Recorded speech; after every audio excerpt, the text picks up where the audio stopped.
Okay, Assalamualaikum warahmatullahi wabarakatuh kepada semua penonton channel Studio NS Production dalam rancangan Sembang Santai. Alhamdulillah, hari ini kita bersiaran secara rakaman di luar. Sebelum ni kita dekat studio ke kan? Studio, masjid. Lepas tu kita hari ni kita merancang untuk dekat luar lah kan? Dan hari ni kita berada di Hutan Bandar MBJB. Yes, Hutan Bandar Johor Bahru. Dah lama tak datang kat sini. Dah lama sangat. Dah lama sangat. Last 8 tahun dulu ke 7 tahun dulu lah. Gitulah, masa tu kami buat penggambaran filem pendek iaitu Sabotage Endless. Dan antara babak-babak ni adalah di sini. Boleh tengoklah video tu dekat saya punya YouTube. Saya ada simpan lagi. Tengok Yusri The Yus, Diary Lensa. Cari video Sabotage Endless. Yang mana pakai topeng hitam tu, itulah saya. Yang mengarahnya aku, yang menulisnya aku. Yes. Ustaz yang pengarah, penulis, semua pesapa. Cameraman masa tu sebab kita tak mampu nak bayar kru kan. Jadi semualah Ustaz dan Sampai Pulun. Kalau menang anugerah kan, dia seorang Pulun. Tapi dari filem tu sebenarnya pernah saya dijemput untuk ke Los Angeles sebenarnya. Yes. Untuk Comic Con. Untuk Comic Con. Tapi lah, sekali lagi kami tak ada bajet nak pergi ke sana. Semua pasal bajet ni. Semua pasal bajet. Kalau tak memang ada seorang wanita Spanyol tu, dia pun producer juga, dia nak bekerjasama dengan kami masa tu. Itulah. Sebab Ustaz tak faham, saya faham, saya baca. Jadi boleh tengoklah persekitaran dekat Hutan Bandar ni. Dan tahun depan 2026 adalah tahun melawat Johor. Yes. Jadi bolehlah kita datang ke Hutan Bandar ni, tengok progres dia punya naik taraf Hutan Bandar. Taraf Hutan Bandar. Tapi jangan takut. Pokok-pokok masih dikekalkan kehijauannya. Biawak-biawak masih dikekalkan lagi dia punya habitatnya. Tadi kami jumpa 2 ekor biawak besar. Ada situ. Jadi kita kembali kepada topik kita pada hari ini. Biawak. Bukan biawak. Tapi berkenaan dengan sejarah lah. Sejarah biawak. Dia biawak tu kita ketepikan. Okay. Kita sejarah bangsa Melayu lah. Terutama dekat tanah Melayu ni. Jadi biawak tu bahasa Melayu kalau bahasa Inggerisnya monitor lizard. Monitor lizard. Kalau ada yang tertanya-tanya kenapa saya pandang sini, sebab saya sekarang sambil buat rakaman ni saya live TikTok. TikTok kat mana apa? TikTok Yusri The Yus. Okey, jadi tajuk sembang santai pada hari ini 30 November 2025.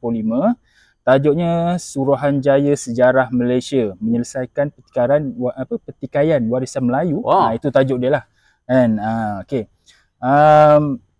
Isu ni dia menjadi perbualan lah dalam minggu ni berkenaan dengan ada yang mencadangkan ditubuhkan Suruhanjaya Sejarah Malaysia yang tujuannya untuk menyelesaikan pertikaian warisan Melayu.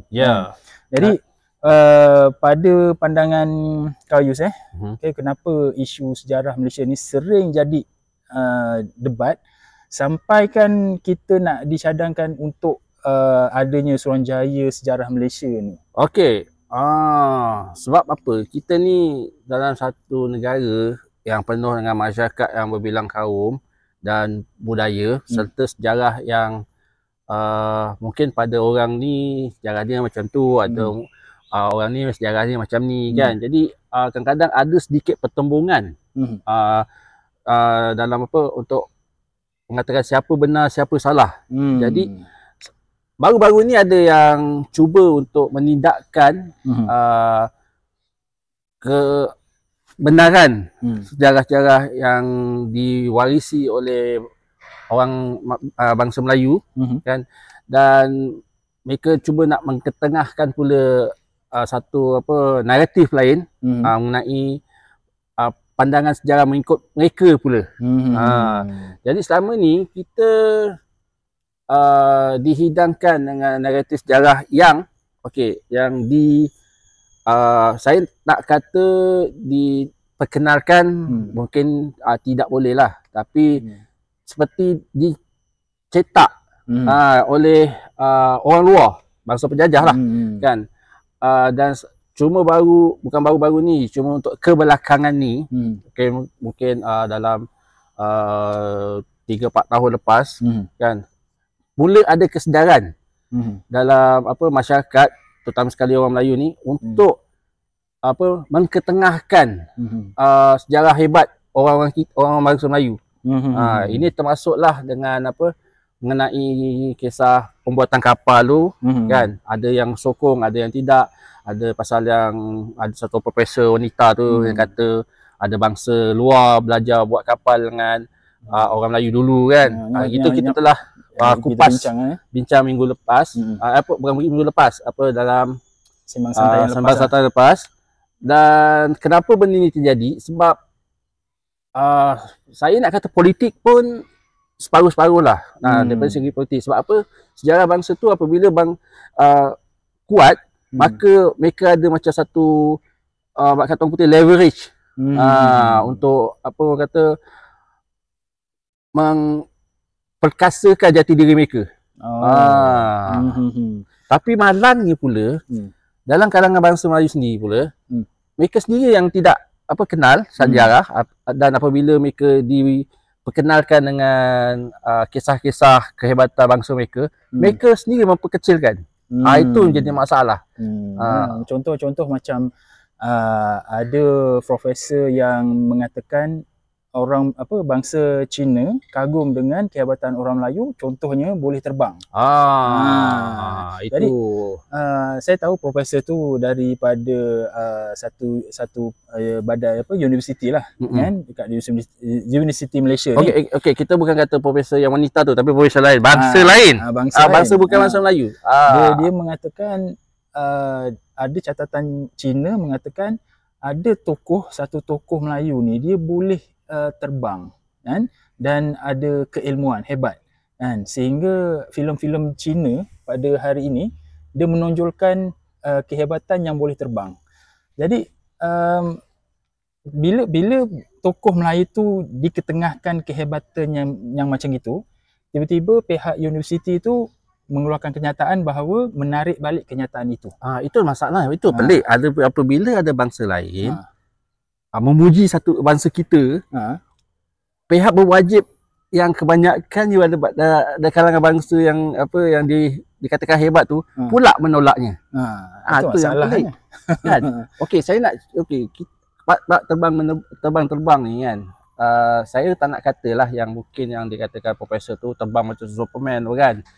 Tapi saya teringat dalam satu catatan, kalau tak salah saya buku The British in Malay, keluaran tahun 1800 berapa belas tu kan, dah lupa. Dua orang tokoh penjajah, saya kata penjajah tapi mereka semasa di Tanah Melayu mereka jadi governor. Seorang Hugh Clifford, governor di Kuala Lipis, rasanya di Pahang sana, dan seorang lagi Frank Sutherland. Mereka mengatakan kehebatan orang Melayu atau pendekar-pendekar Melayu ni bergerak pantas, boleh melompat pagar dan menghilang dalam hutan. Dan sampaikan orang-orang menganggap mereka tu boleh terbang. Saya tak nak fikir macam Superman terbang tu, tak, tapi kita bayang cerita kungfu kan, cerita Crouching Tiger, Hidden Dragon tu kan, macam mana Lin Mubai tu kan yang terbang dengan pendekar perempuan tu kan dekat celah pokok buluh tu kan. Mungkin macam tu. Bukan terbang macam Superman gitu kan. Peliknya bila dihidangkan cerita macam terbang Superman tu kan, macam cerita X-Men tu kan, boleh pula orang kita terima. Malah mereka kata ini adalah ada kaitan dengan genetik mutasi lah, dengan dengan kaedah saintifik ala angin lah. Maksudnya kita umpama macam cuba nak normalisasi kan. Itulah padahal benda tu dalam contoh-contoh cerita kartun yang diketengahkan oleh barat ni dalam filem, kita beri anak kita tengok. Tetapi bila berkaitan dengan kepahlawanan, pendekar, contoh boleh terbang disekat, mengatakan ni mengarut, ni tak betul. Tapi cerita-cerita komik yang lagi mengarut dibagi Dia pada anak terima tengok pula. kan. Kalau tengok, kalau keluar filem buat office tu, tengok expand berapa sampai berapa tu kan. Superman sampai ada Superman baru gitu kan, sampai berapa pun dia terima pula. Konon-konon Superman tu orang daripada planet lah, sebab tu dia boleh planet lain, boleh terbang lah kan. Tapi masalahnya dia datang dari planet lain tapi badan manusia. Jadi saya nampak dia pertikaian yang macam inilah yang menyebabkan ada cadangan untuk adakan Suruhanjaya sejarah Malaysia untuk kita menulis kembalilah sejarah kita daripada kita hanya bergantung kepada naratif yang ditulis oleh penjajah barat itulah. Okey, saya nak tambah lagi berkenaan dengan kehebatan ilmu orang Melayu ni. Okey, kebanyakan pendekar-pendekar zaman dulu orang Melayu ni, mereka bukan sahaja pendekar, tapi mereka juga mendalami ilmu agama. Okey, kalau kita teringat dalam kisah Nabi Sulaiman alaihi salam ketika nak memindahkan apa nama itu? Singgasana. Ratu Balqis tu. Yang mula-mula offer nak pindahkan tu adalah kaum jin. Mereka cakap boleh pindahkan sekelip mata gitu kan. Tapi ada seorang manusia biasa ni, nama dia Asif bin Batrisha. Asif tu betul, Batrisha. Mungkin Batrisha atau Batria lah kan. Dia ni seorang yang mendalami ilmu agama dan ilmu daripada kitab-kitab yang diturunkan Allah. Dia yang boleh pindahkan tu bukan sekadar sekelip mata. Belum sempat nak fikir lagi dah ada dah. Itu tandanya dia manusia biasa tau, orang biasa, bukan nabi. Kalau katakan Nabi Sulaiman sendiri pindahkan, orang kata tu mukjizat. Tapi ini Asif ni orang biasa. Orang mendalami ilmu. Jadi tak heranlah kalau ilmu tu mungkin sampai dekat orang tangan orang Melayu tu dulu diamalkan. Jadi naratif Melayu macam inilah yang perlu kita ketengahkan supaya generasi akan datang ni tahulah jati diri dia yang sebenar, keupayaan diri dia sebenar, bukan sekadar keupayaan segi zahir saja, tetapi dari segi batin pun kita kena memberi kesedaran apa keupayaan yang sebenar orang Melayu ni boleh buat. Kita bukan tak nak bukan nak menidakkan keupayaan bangsa lain. Kita macam bila kita dengar pasal kisah Ali Abu Talib dulu kan, sahabat Nabi dulu, ketika diserang dia boleh angkat pintu besar yang 900 pound berat dia tu, 900 tan. Itu kan. Kita tak tidakkan keupayaan tu, malah kita kagum. Ataupun mungkin kalau zaman moden bagaimana seorang tentera British berketurunan Scotland kan, ketika perang lawan Jerman, dia tak gunakan senapang, dia gunakan pedang Viking dia, pedang Scotland dia, untuk menewaskan musuh. Tandanya dia pun hebat juga. Kita tak menidakkan, tapi dalam masa sama kita perlu terima juga kehebatan bangsa sendiri kan, dan mengketengahkan. Jangan kata merepek lah jangan lupa kita ada ilmu.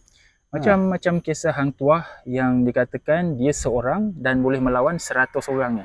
Dia boleh tumbangkan dalam 100 orang, hanya dia seorang saja, Hang Tuah. Tapi maksudnya ilmu tu ada. Keupayaan orang Melayu tu ada sebenarnya. Dalam sejarah Islam, dekat, kalau tak silap saya, kat Sepanyol lah, tentera Islam ketika itu hanya 100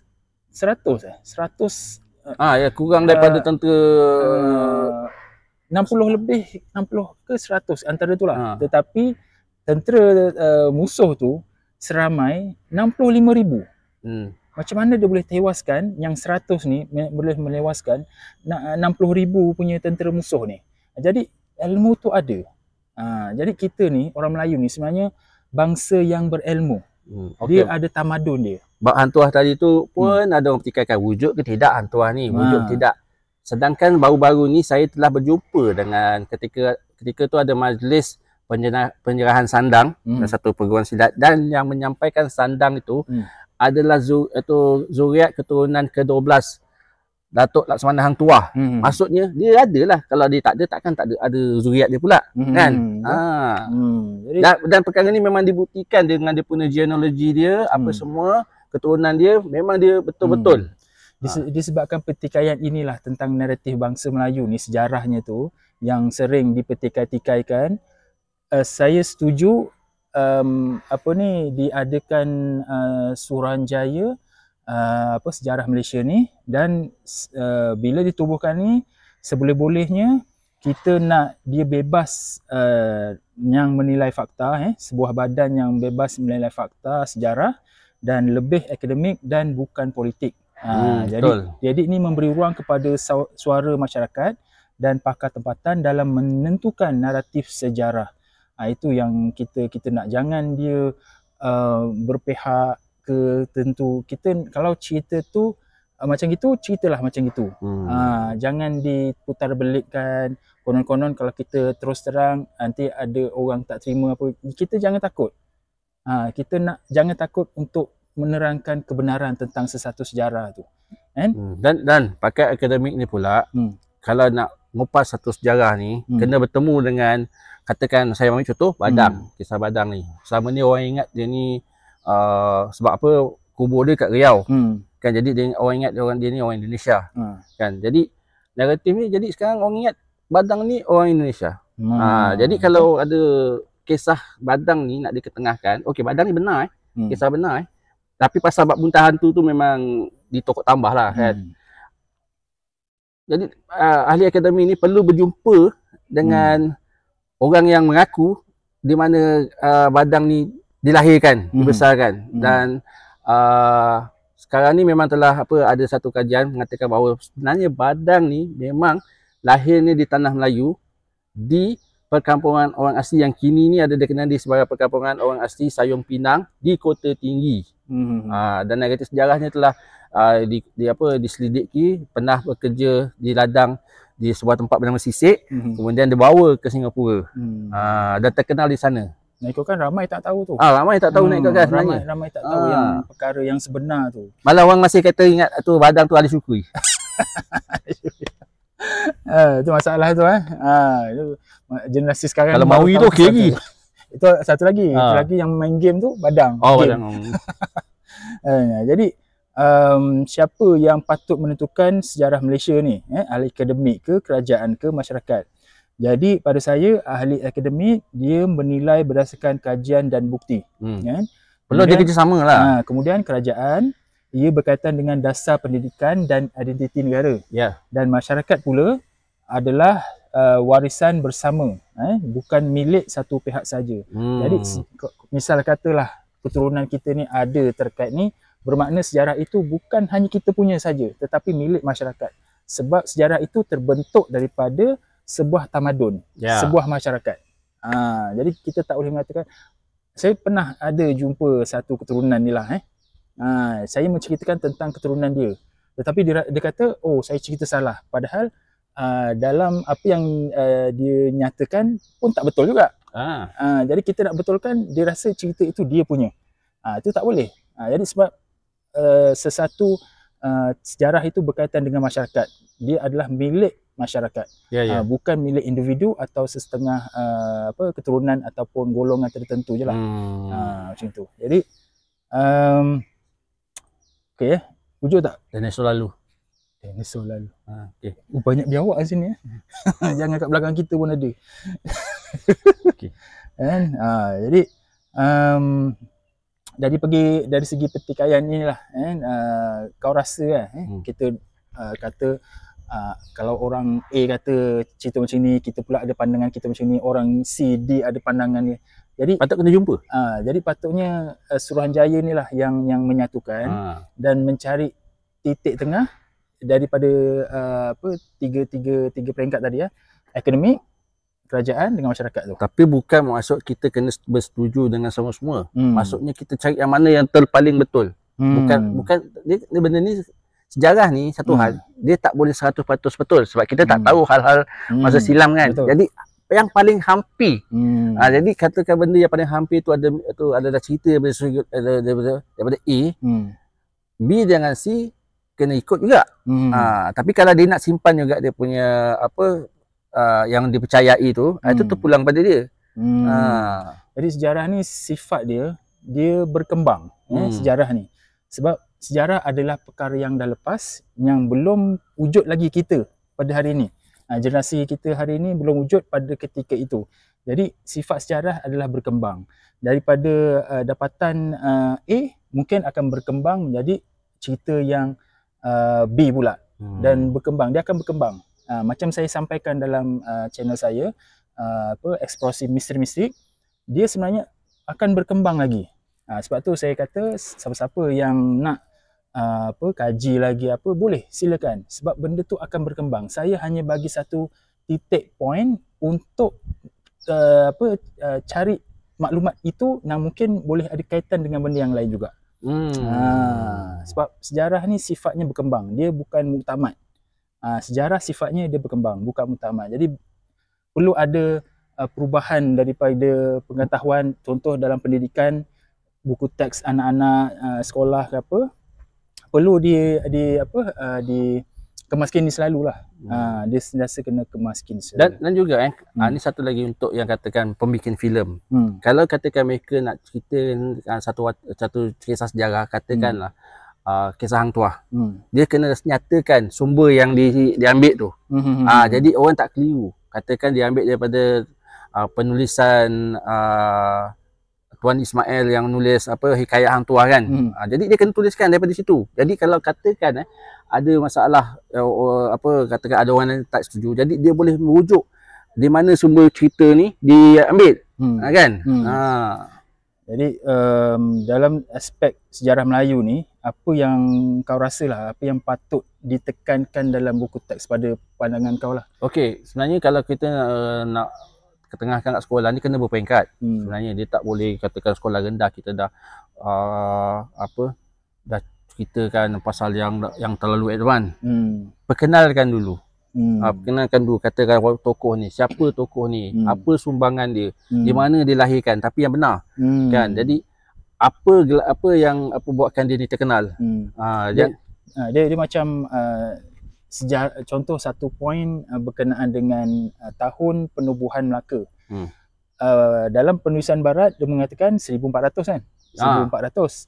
Tetapi dia punya maklumat itu, sejarah itu dia berubah apabila ada penemuan baru tentang kapal yang ditemui dekat pulau Melaka pulau dekat Melaka tu lah kan. Jadi bila penemuan itu berlaku dan dikaji bahawa kapal itu lebih awal dijangka dalam 1200, bermakna ada kebenaran yang dapatan sebelum ni mengatakan Melaka ditubuh awal, bukannya 1400.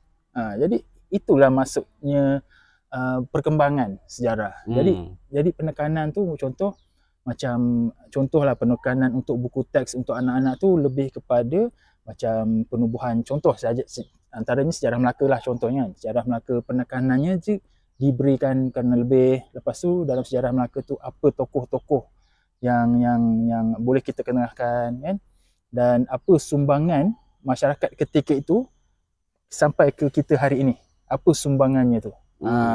Itu yang kita kena tekankan, baru kita tahu jati diri kita ini bertamadun. Bangsa yang bertamadun. Sebenarnya benda macam ni, hal macam ni sebenarnya bukan pada bangsa kita je ada bermasalah, tapi bangsa luar pun. Saya ambil contoh kisah King Arthur. Ada kisah yang mengatakan dia ni anak kepada tu dengan genealogi rentetan keluarga dia kan, family tree dia tu semua. Tapi ada pula yang mengatakan bahawa dia ni sebenarnya seorang general Rom. General Rom yang terpisah daripada Roman tu, lepas tu berhijrah ke Eropah, lepas tu lantik diri jadi raja. Sebab masalah dengan naratif orang asalnya, dia lebih banyak kepada unsur mistik dalam kewujudan King Arthur ni. Jadi apabila mereka gabungkan kedua-duanya, mereka bertemu, orang kata dia adalah daripada General Rome, ada yang lepas tu dia pula yang belah sebelah sini mengatakan bahawa dia ni adalah anak jati. Jadi satu perbandingan lah telah dia buat dan mereka mencari mana yang lebih tepat.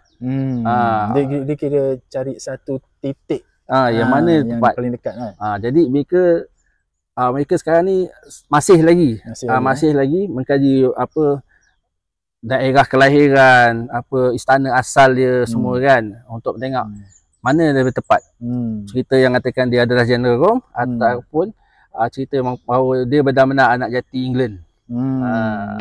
Jadi itu pun diorang masih belum jumpa lagi bukti-bukti yang betul-betul nak kaitkan adanya King Arthur tu sebenarnya. Tapi kurang-kurangnya usaha mereka tu ada. Sebab apa? Ini penting sebab apa? England ni asalnya pun kalau bahas dari segi bahasa pun bukan bahasa Inggeris yang kita dengar sekarang ni. Bahasa ya Allah, kalau siapa-siapa yang tahu, bunyi dia seakan-akan macam bunyi orang Gaelic. Gaelic ni macam Irish, Welsh gitulah. Bukan bahasa I, you, me, I don't go to school gitu kan. Tapi bukan ye old English Shakespeare pun bukan. Bukan. Lebih purba lagi. Okay. Dan British juga dulu pernah menerima raja bukan orang British, orang Perancis. Oh, pernah ada? Pernah. Okay. Jadi, mungkin perbincangan kita ni panas panas. Kita duduk pun panas. Kita duduk sini pun panas. Perbincangan kita pun panas, hangat. Jadi pada kau perlu tak ada Suruhanjaya sejarah Malaysia ni pada kau lah? Sepatutnya benda ni kalau pihak sejarah kan, pusat muzium ataupun pihak universiti patutnya dah lama dah bergabung lah hal ni kan. Tapi kalau nak buat Suruhanjaya tu, nak nambahkan lagi orang kata hasil kajian sambil menambahkan lagi peluang pekerjaan kan. Perlulah. Tapi bagus sebenarnya, bagus. Sebab apa? Keperluannya kalau benda tu katakan benda tu timbul kan, sejarah tu timbul, jadi orang tahu ini hasil daripada Suruhanjaya. Jadi kalau mereka nak pertikaikan, mereka kena melalui itu. Tak payahlah mereka nak lagi pergi cari Profesor UM ke Profesor tu ke kan. Semua dah ada kat situ. Jadi pada saya pula, saya pun setuju jugalah diadakan Suruhanjaya ni untuk melihat pelbagai sumber lah. Sama ada sumber tu mungkin daripada fakta sejarah ke, daripada sastra ke, daripada pandangan ataupun pendapat masyarakat-masyarakat yang biasa macam kita orang ni, macam kita ni biasa, yang kita sendiri ada pandangan kita sendiri yang kita pun nak kongsi juga dapatan-dapatan kita. Kita pun berjumpa dengan orang, kadang-kadang orang tu tak bercerita dengan profesor-profesor, orang tu bercerita dengan kita. Jadi kadang-kadang benda tu kita sampaikan, orang-orang macam inilah yang perlu dijemput kan, ataupun berdialog lah bersamalah untuk menguatkan kalau lagi tak macam kami pun kurang-kurangnya kan, orang yang ada cerita asalnya. Yang ada cerita asalnya. Yalah, kadang-kadang orang yang ada cerita asal ni dia tak nak menonjolkan diri. Saya dah jumpa dah, dia ada kaitan keturunan tetapi dia tak nak menonjolkan, dia tak nak. Itu masalah juga. Memang masalah. Masalah juga. Kalau tak sebab tu dia melalui kita. Sebab dia tak nak jumpa orang yang ada pangkat profesor ke apa. Sebab apa? Dia tahu pemikiran profesor kebanyakan yang jumpa mesti menolak apa yang dia cerita. Sebab tak ada catatan dalam sejarah. Jadi Suruhanjaya inilah sebagai takbir urus yang mendamaikan antara perkara-perkara inilah, untuk dijadikan satu titik pertemuan yang betul-betul berkaitan dengan sejarah yang paling dekat sekali. Supaya masyarakat ni tak bertelagah tentang sejarah. Sebab kita ni sentiasa dipesongkan dengan sejarah-sejarah barat yang memihak lebih kepada mereka. Dan kita ni dipandang sebagai orang yang tak bertemadun, yang sentiasa nak berperang je. Tapi dalam pada masa yang sama, orang barat juga mengakui kehebatan orang kita. Cuma mereka pendamkan. Mereka simpan sebagai journal maker je. Itulah. Jadi saya rasa itu saja untuk video sembang santai pada hari ini. Semoga apa yang kita sampaikan ni dapat membuka satu pandangan barulah tentang isu penubuhan Suruhanjaya sejarah Malaysia ni lah. Jadi ada kata-kata akhir? Kata-kata saya panas. Memang panas hari ni. Tak, sejarah tu, kisah sejarah tu memang panas. Isu-isu tu panas. Kalau kita tengok dalam media sosial sekarang ni, mulalah pihak tu mula bidas membidas kan, masing-masing bertelagah pasal ni pasal tu. Jadi dengan wujudnya Suruhanjaya tu kan, kalau kau rasa diri kau tu sejarah yang kau rasa tu betul dan orang lain salah, rujuk pergi sana. Cakap dengan apa yang kau tak puas hati tu kan. Anda tak puas hati apa semua, bahawa orang Melayu memang tak boleh terbang. Memang kita kata kita pun tak terbang macam Superman. Tapi ilmu tu, ilmu ringan angin. Saya dalam persilatan pun pernah dengar benda-benda macam tu kan, walaupun tak ngamalkan. Ilmu tu ada. Ada. Tapi sebab apa? Nak ngamalkan tu ambil masa. Orang yang dulu dengan sekarang lain. Orang dulu sibuk-sibuk mereka masih ada masa untuk menalami ilmu sedemikian. Kita ni dalam masa-masa kita ni banyak dilebihkan untuk cari harta, menyara hidup keluarga. Jadi memang susah kan. Pula dengan zaman serba teknologi ni kan, semua main ketak ni. Itu saja itu saja. Ui, kata-kata terakhirku panjangnya. Memang panas. Okey, jadi saya ucapkan terima kasih kepada semua yang menonton video Sembang Santai ini dari awal sehingga habis. Semoga apa yang kita sampaikan ni dapat manfaat lah kepada semua, insya-Allah. Jadi insya-Allah kita jumpa pada minggu hadapan atau Malay Kingdom apa? Malay Kingdom kan. Jadi insya-Allah kita jumpa pada video lain yang lebih menarik lah, insya-Allah. Jangan lupa untuk tekan butang like, share, komen dan subscribe, dan butang join untuk jadi ahli EMM. Semoga kita jumpa lagi pada video yang akan datang. Jadi saya akhiri dengan wabillahi taufiq wal hidayah. Assalamualaikum warahmatullahi wabarakatuh. Terima kasih semua.